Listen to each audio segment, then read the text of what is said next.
Ladies and gentlemen, please welcome to the stage Heritage's Director of Donor Relations and Senior Advisor to the President for Corporate Relations, Martin Gillespie.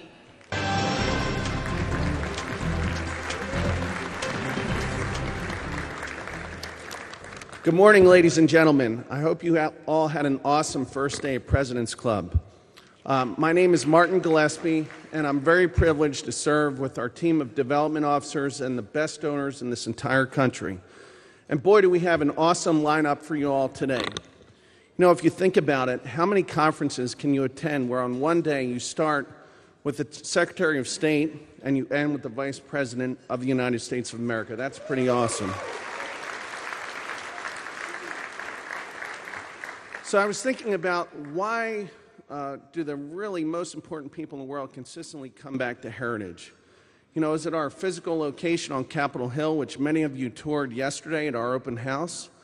Is it the fact that since 1973, we've advised presidents, heads of state, senators, congressmen, governors? That's all important. That's part of our history.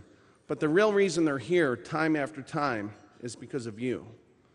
You see, the Heritage Foundation is made up of 503,000 members from around this great country. Stop and think about that for a minute. That's over 1,000 Heritage members in every congressional district throughout this great country. Now, mind you, I'm not saying there's 1,000 Heritage members in Nancy Pelosi's district, but I think you get my point. Our average contribution is a little over $100. And I can tell you, if you're in the membership office, you can see sometimes a $25 check that comes in from a grandmother, and you can tell with the note that she left with that check that it hurt her monthly budget to write that check, but because she wants to save this country, she's going to stay with Heritage in order for us to do just that. It's very powerful to see. Thank you. So policymakers know when you want to have maximum impact, you come to Heritage, because we're the place and we've built the model that can play both the inside game in the Beltway and have an impact on main streets throughout this great country of ours. Now, as many of you know, we've been executing a really awesome strategic plan devised by our President Kay Coles James and our leadership. In the development department under Andrew's leadership, we've really put a lot of thought into coming up with a new vision statement for Heritage Development Department. And we looked far and wide. We looked at modern times. We went back hundreds of years to find something that could capture what it is we want to inspire our donors with. And we finally settled on the words of Mother Teresa of Calcutta, and Larry, you'll appreciate this. So the new vision statement for Heritage Development is simply this: give until it hurts. Don't worry, I'm joking. Sort of. She did say that.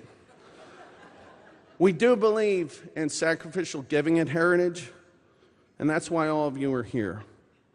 But we'd like to honor and thank those donors who leaned in a little bit extra this year and increased their giving to a higher level over the past year to make the dreams of this organization possible.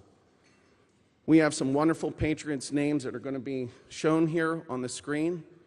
These are the folks who over the past year answered the call and increased their giving level to make the dreams and hopes and aspirations of this organization and our great country possible.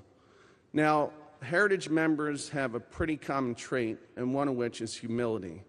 So I'm not going to ask each of you that see your names up here to stand, but what I would like to do is ask all of you to please give a huge round of applause for the folks that are making the dreams and hopes of this organization possible.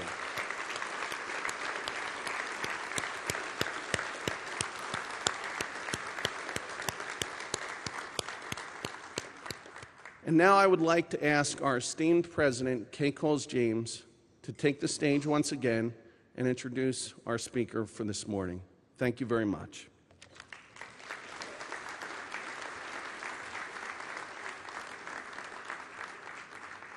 Good morning. Did everyone rest well? It is a great day to be an American.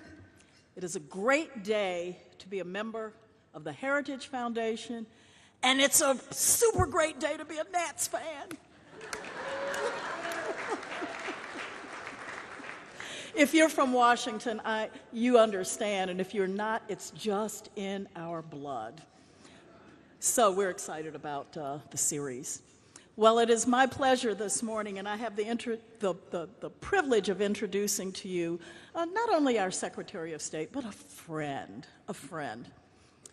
to me personally, and a friend to this country, and someone that I'm sure you will love, admire, and respect as much as I.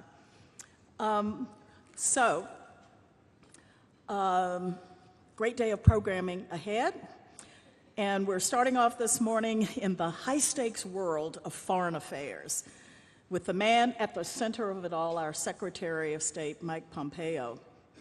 We're catching him in a small window between his travels around the world as he carries out America's foreign policy. As you know, his has been an increasingly heavy portfolio with so many hot spots and emerging crises around the globe. And prior to becoming America's secretary, I want you to know a little bit about what he did in terms of service to our country. Many of you may know he was President Trump's director of the CIA, and before joining the Trump administration, he served as a congressman for Kansas's 4th District. Before getting into public life, he had a very successful private career as well, and he has served his country for all of his life. And as a graduate of West Point, Secretary Pompeo gave his service to this nation wearing the uniform of the United States Army. Are we grateful?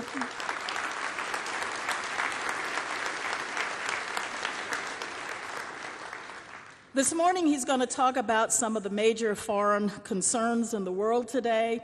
And then Heritage's own Executive Vice President, Kim Holmes, will sit down with an interview right here on the stage with the Secretary.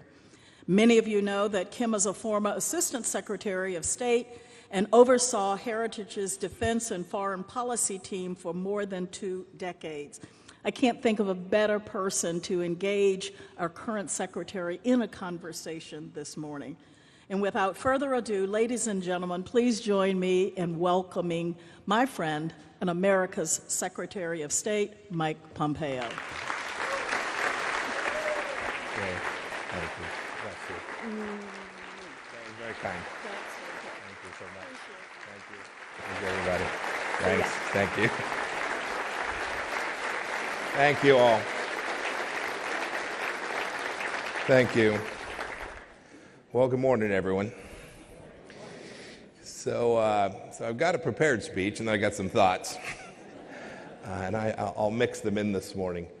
I want to thank Kay and the entire leadership team at Heritage for having me here this morning. We were talking backstage about the gala tonight, and I reminded them that I'd been to the gala a number of times when I was a member of Congress. This is an important institution here in Washington, D.C., delivering on behalf of America. And I value it, and this administration values it, and I know so many leaders all across the United States government value it as well. It's also great to be here. Everybody remembers the Bob Dylan song, Shelter from the Storm. It's good to be with you all. And I know there are a bunch of friends here, too, people that I've known an awfully long time who are here with us this morning, too. I want to thank you all for supporting this really important institution. Heritage has indeed schooled many generations of free market believers and free societies. I was a trustee on a think tank back in Kansas called the Kansas Public Policy Institute.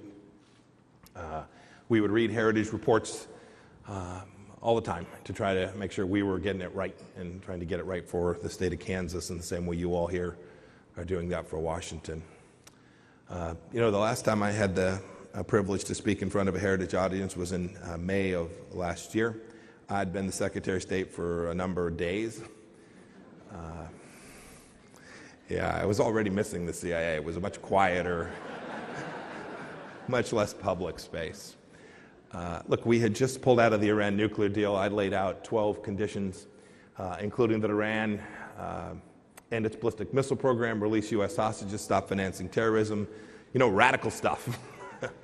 Crazy. Stop taking hostages and shooting people in Europe, The Washington Post ran a headline that said, Mike Pompeo gives a silly speech on Iran. The New York Times similarly reported, quote, in a hardline speech, Pompeo criticizes Iran's behavior. That was actually partly true.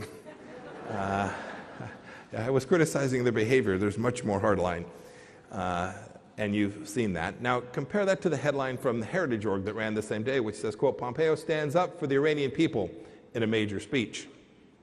And in fact, if you go back and look at the remarks, that's what I was attempting to do.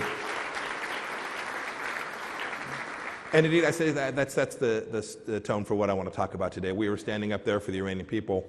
Thank you for getting it right. Thank you for helping me tell the story that sometimes doesn't get told in other places. That was my first speech, my first major speech as the Secretary of State. And as I said, that central idea, that animating principle that we laid out there about doing our best to help the Iranian people be successful, I think has set the stage for the work that I've done what is now in this last year and a half. It also set the stage for the way that we've tried to conduct foreign policy. I've continued to deliver tough messages that recognize a set of basic facts about the way the world is, because we can't achieve good policy unless we recognize the reality of what's going on the ground. It's what Vice President Pence did last week when he and I traveled to Ankara, and I'm sure we'll talk about the situation there when I sit down with Kim. As with Iran, you've probably heard one version of that story, but the story that didn't get told begins with the truth that our administration inherited a mess in Syria.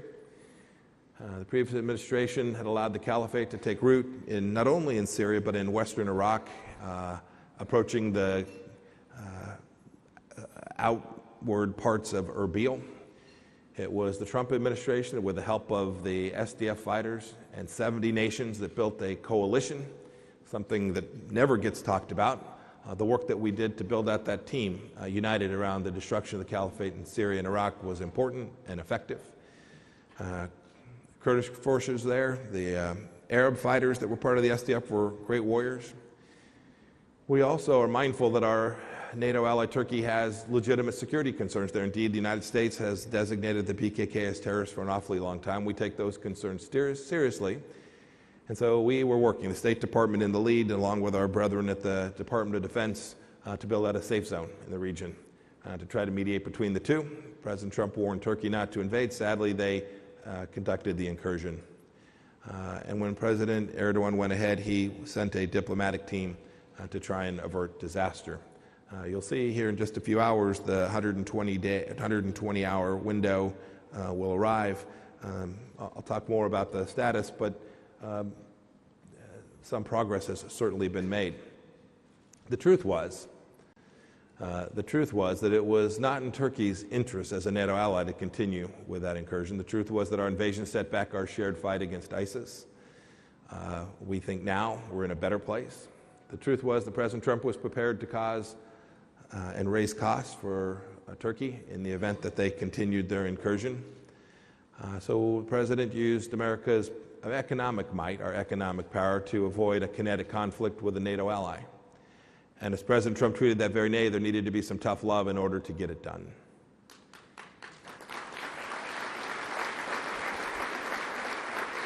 It is a complicated story, to be sure. The success of the outcome there is not yet fully determined, but it's a microcosm of what we do every day as the Department of State, and I do as America's chief diplomat. My responsibility, for a start, is to help countries see the world for what it is, and there's no shortage of truth to be told. The truth is that Iran is the aggressor, not the aggrieved. The truth is that China is a strategic competitor at best that uses coercion and corruption as its tools of statecraft.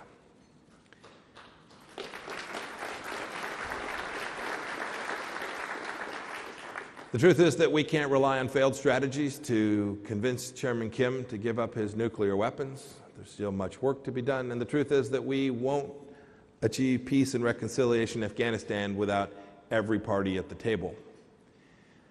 The truth is, too, that restoring democracy in Venezuela is in our hemisphere's interest, and we should expend considerable effort to achieve that.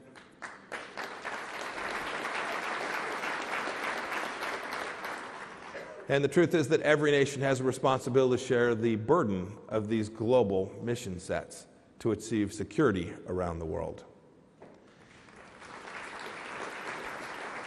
I know the Vice President's going to talk about that more tonight, but delivering these messages and many others sometimes isn't fun. I sat in a very cold room in Brussels that was colder after my speech than before it. It certainly hasn't made me popular with the talking heads. You can just Google Pompeo and read all about it. But I must say, as I stand before you today, I'm confident that we're succeeding. And we're awakening the world to these very threats that I just outlined and more too. So today I want to just tell a little bit of the story myself. It begins with showing up, like we did last week in Turkey. I've been to some 55 countries now, many of which were passed over by my predecessors. I've been to Latin America 6 times, a place, the Western Hemisphere, that had been too long neglected by senior leaders in our government. I've been to Colombia and Peru and to Ecuador and Paraguay and to Brazil. I'll be back down in South America in just a couple of weeks with the President in Chile.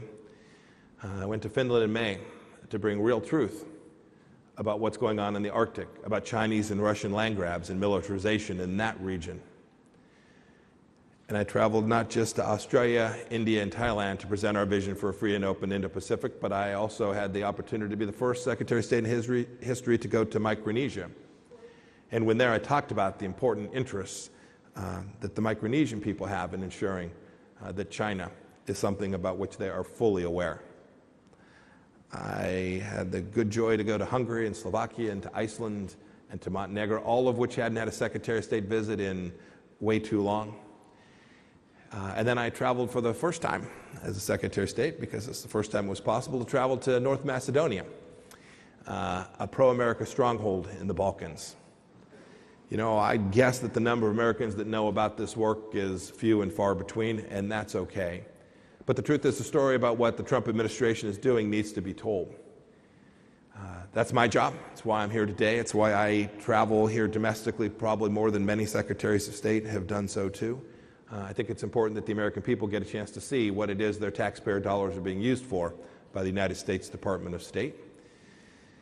But showing up only matters if you're there for a purpose, and that you're willing to tell the truth when it's tough, and that you'll continue to speak to them about things that are hard. It's a lot of fun to go into a meeting and tell them what they want to hear and talk about what great allies you are, and toast and cheer and compliment each other on the important work you're doing together. It's much more important to speak about the things that are difficult, where there are disagreements and truths that need to be told. We've apparently taken over the truth-telling role from the NBA.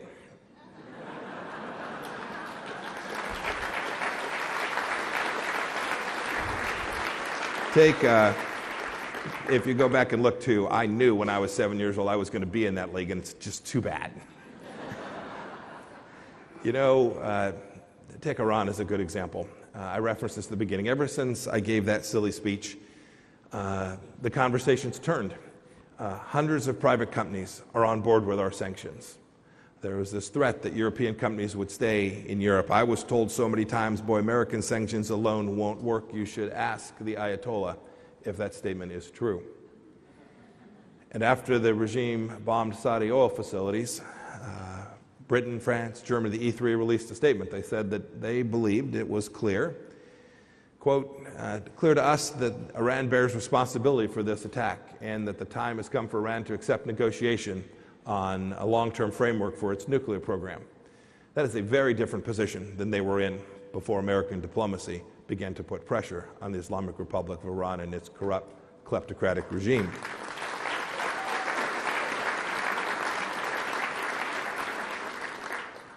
The world is learning, too, that Iran responds to strength, not supplication.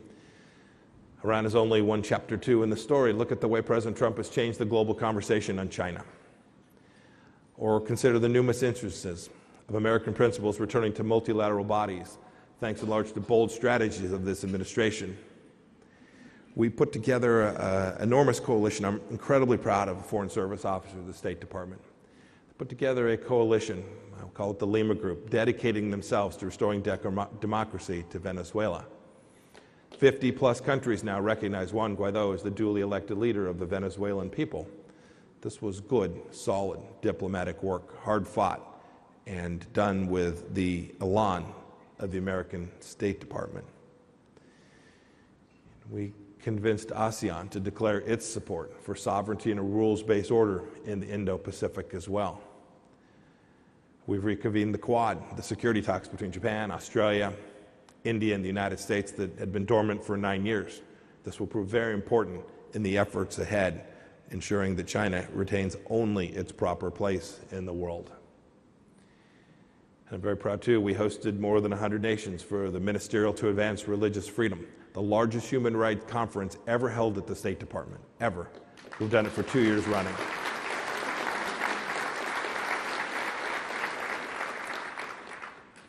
It's underreported. If you Google the Trump administration and human rights, you are unlikely to see MSNBC report on this amazing work that brought leaders from all faiths to Washington, D.C. to talk about the critical nature of the fact that this first freedom, this freedom we have in the United States of America, is powerful and important and sets the trajectory for nations all across the world.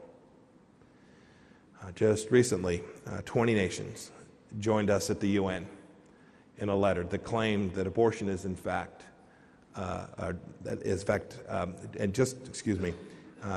rejecting the claim that abortion is a human right. This is not to say it has been without cost, that we've awakened every sleeping mind or snuffed out every fake news story, far from it. And based on the news coverage that when I talk to folks back in Kansas where our friends are, our family is, our churches, when I talk to them, I don't fault them. Sometimes they don't have the story right. Sometimes they'll not see that America is in fact a force for good around the world. Our job is to make sure we tell that story. And when I say our, I mean mine and yours. Here's the other story. A few weeks ago, I had the opportunity to visit my ancestral home in a little town called Pacentro in Abruzzo. I know most of you are from there. There are about 1,000 people in Pacentro, and there were 1,050 people on the street. It was really a great experience, personally, to go back to where my grandfather was from. My dad never had the chance to get there. But I was walking these cobblestone streets, and there were kids waving American flags. I'm not going to read the text here. It's not politically correct, but there were people that had been on the planet for a while grabbing my hands, local officials, eager to welcome me. They wanted America to be present and to help them, and they knew we were a force for good. This was incredibly representative of what I see every day as I travel the world. All around the world, people are happy to see the American Secretary of State. They want to know that America is there. They want us to forcefully advocate for the things they know that they believe in or know that they ought to, and their government ought to believe in. And I believe firmly that because we're doing this hard work of diplomacy, many of our friends and partners are beginning to see the world with new eyes.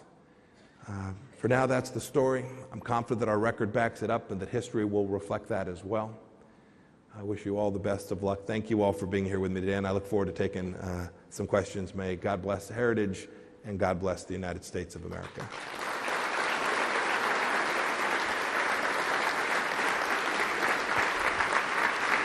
Ladies and gentlemen, joining the Secretary on stage, Heritage's Executive Vice President, Kim Holmes. Thank you all. Thank you.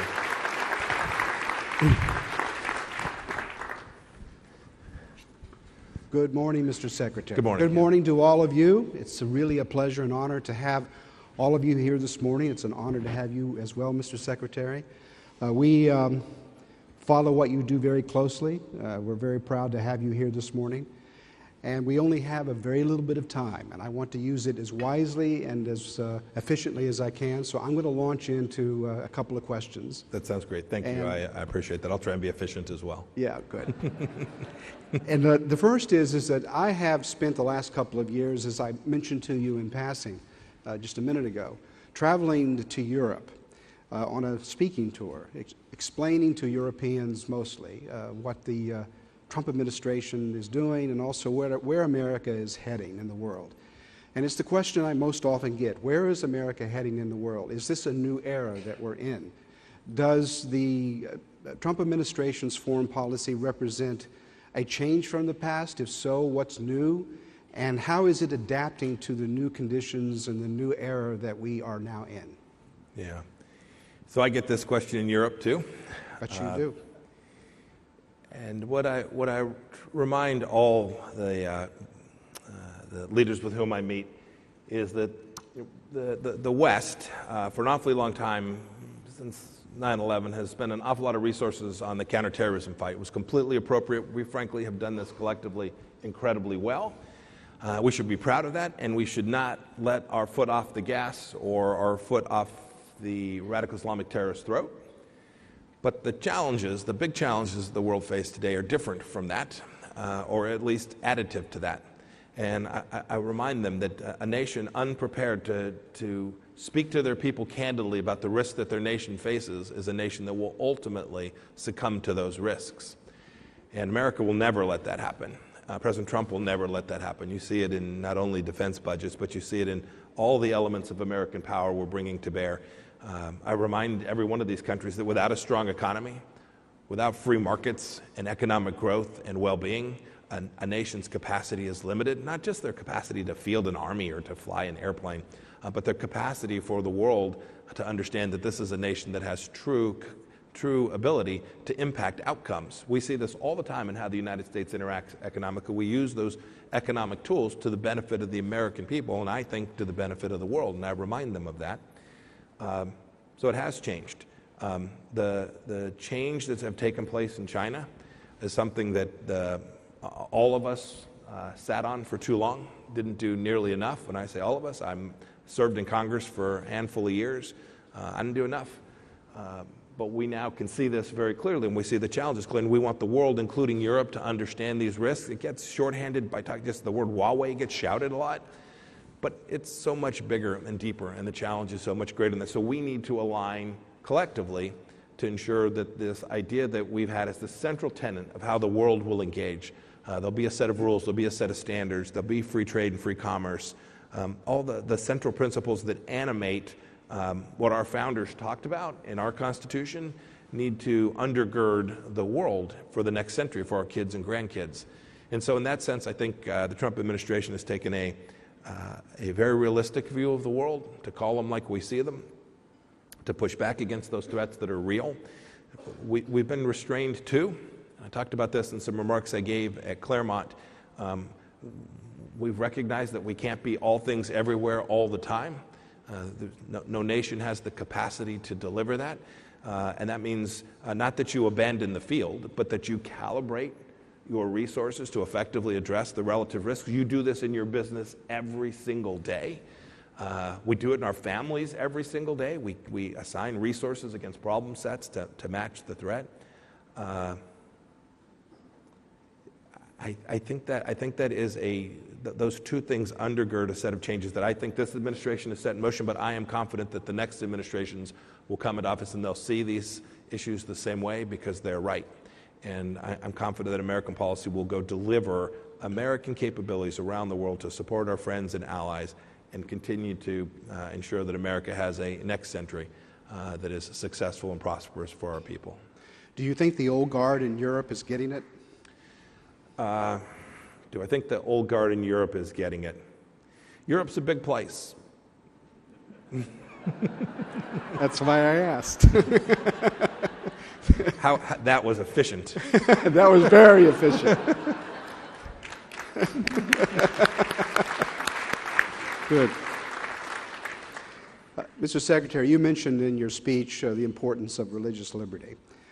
Conservatives in this room, the Heritage Foundation certainly, believe in the importance of protecting, preserving, and advancing religious liberty. But as you know, not every country around the world values religious liberty the way we do, and it's certainly, if you go into international organizations like the United Nations, it is not valued as much as we would like it to be. Can you say a little more about why this religious liberty is so important to you and to the administration, and what is groundbreaking in the approach that you're taking? So I'll start with the first question is about why it matters. Facts and data. There is a correlation between autonomy, human dignity, respect for every citizen, religious freedom as a component of that, and successful governments, the capacity to have stability. And you can see nations that have more religious liberty tend to view the world much closer to the way the United States views the world. So we have a selfish interest in this, wholly apart from the human rights aspect of this. We have a geostrategic interest in expanding religious freedom. Today, the data is that about 80% of citizens of the world live in places where there is either no religious freedom or their religious freedom is limited in some significant way. Our approach has been, and you can see this in the remarks that nearly every cabinet member gives, you can see it in the ministerials. We invited these leaders from all around the world of goodness, nearly every faith, to come to Washington to talk about this. And if you travel to visit a U.S. embassy and meet someone on our team, an ambassador, whomever, I would have failed as a leader if they don't understand that this is a real priority for this administration. I think you'll find that they all do. It's deeply consistent with the way we're trying to deliver foreign policy around the world, too. We've done our best to call out the absence of religious liberty in countries all across the world, even from our friends. If you read the Human Rights Report that we put out every year, it is a compendium not just about religious freedom, but about human rights violations around the world. It is this remarkable document. No other country does this. We identify every single incident where we found some violation of human rights. So we do it, we list our friends, they call me immediately and say, "What the heck are you doing?" But it's about creating a catalog so that the world will know where this is taking place. And we watch countries all across the world. They're watching what we're doing. They're watching how America does this. They're watching how President Trump addresses this set of issues. And I am convinced that the work we're doing will enhance religious freedom for millions and millions of people around the world. Mm-hmm. Thank you.